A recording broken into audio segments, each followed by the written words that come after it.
అటువైపు చూసుకున్న ఘట్కేశ్వర వైపు చూసుకున్న కాస్త ట్రాఫిక్ అయితే కనిపిస్తోంది.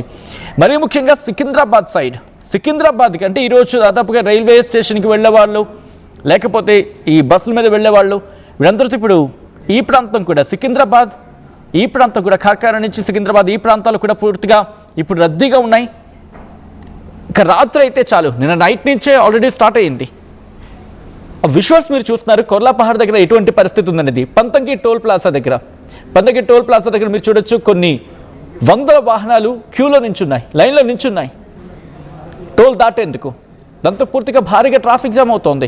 కొర్లాపహాడ్ దగ్గర విజువల్స్ మీరు చూస్తున్నారు, ఎక్కువ సంఖ్యలో కార్లు.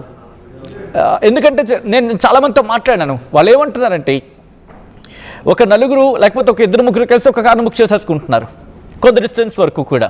అంటే విజయవాడ వరకు వెళ్ళేవాళ్ళు, ఎవరైనా ఒకరు వెళ్తున్నారు అనుకుందాం, ఆ ఒకరిని ఎవరైనా ఉన్నారో చూసి ఒకరు ఇద్దరు కార్ల మీద వెళ్ళేవాళ్ళు ఉంటారు కదా, సో వాళ్ళతో మాట్లాడుకుని వాళ్ళతో కలిసి వెళ్ళిపోవడం. ఇంకొంతమంది ఏంటంటే ముగ్గురు నలుగురు కలిసి ఒక క్యాబ్ కైండ్ లేకపోతే ఒక కార్ని బుక్ చేసుకోవడం, దాంట్లో వెళ్ళిపోవడం, ఇలా ప్లాన్ చేసుకుంటున్నారు అన్నమాట. సో ఒకవేళ వెహికల్స్ దొరకపోతే, అంటే ట్రైన్ దొరకలేదు, బస్ కూడా దొరకలేదు అనుకోండి, ఇంకా వెళ్ళాలి కదా ఎలాగోలాగా. అందుకే ఏం చేస్తున్నారంటే ఆల్టర్నేటివ్గా కార్ని ప్రిఫర్ చేస్తున్నారు, 4 వీలర్స్ని ఎక్కువగా ప్రిఫర్ చేయడం జరుగుతోంది. సో అది ఇంపాక్ట్ మీరు చూస్తున్నారు. నేను కొంతమందితో మాట్లాడాను అనమాట.